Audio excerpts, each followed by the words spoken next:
পার্বত্য এলাকার গিরিপথ নিচ্ছি। দুই পাহাড়ে এমন অবস্থা, বৃষ্টি পাহাড় ভাঙলে বড় ধরনের দুর্ঘটনা হওয়ার সম্ভাবনা। সূর্যের আলো দেখা যায়, তারপরও মানে হাঁটার জায়গাটা ঠিক মতো নাই, খুব কষ্ট নামতে। পথটা একা দেখবো কেন, তাই আপনাদের সাথে নিলাম। পড়ে যাওয়ার অবস্থা, পা রাখারই জায়গা নাই। আল্লাহ দয়া করো, অবস্থা খুবই খারাপ।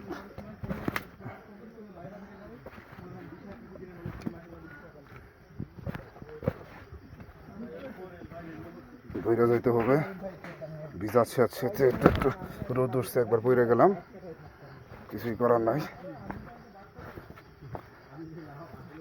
এগুলো অবস্থাটা দেখি কয় মিনিট লাগে যাইতে, মূলত সময়টা আর রাস্তাটা ধরার জন্য। যাক, খুব একটা ডিফিকাল্ট পথ। যাক, ভালো লাগলো।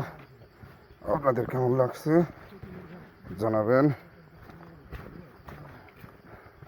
সামনে আরও কঠিন পথ। ভ্রমণে আসলে অনেক ভালো কিছু দেখা যায়, কিন্তু একটু পরিশ্রম করে দেখতে হবে। আর নইলে বিভিন্ন স্পটে যা সাজাবে তাই, নিজের মতো করে আর কিছু দেখতে পারবেন না। খুবই রাফ অ্যান্ড টাফ রোড।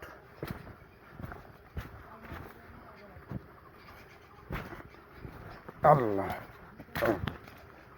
কি একটা অবস্থা, কঠিন রোড।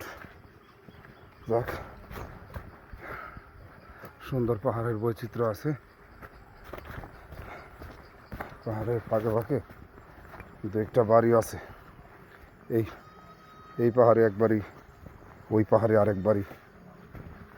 এই তো পাহাড়ি জীবন।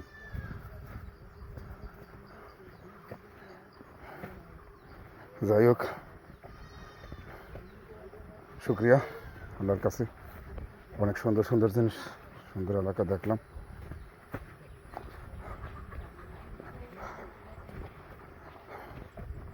আপনারা সাথে থাকেন, আরও সুন্দর সুন্দর ভিডিও আপলোড করব।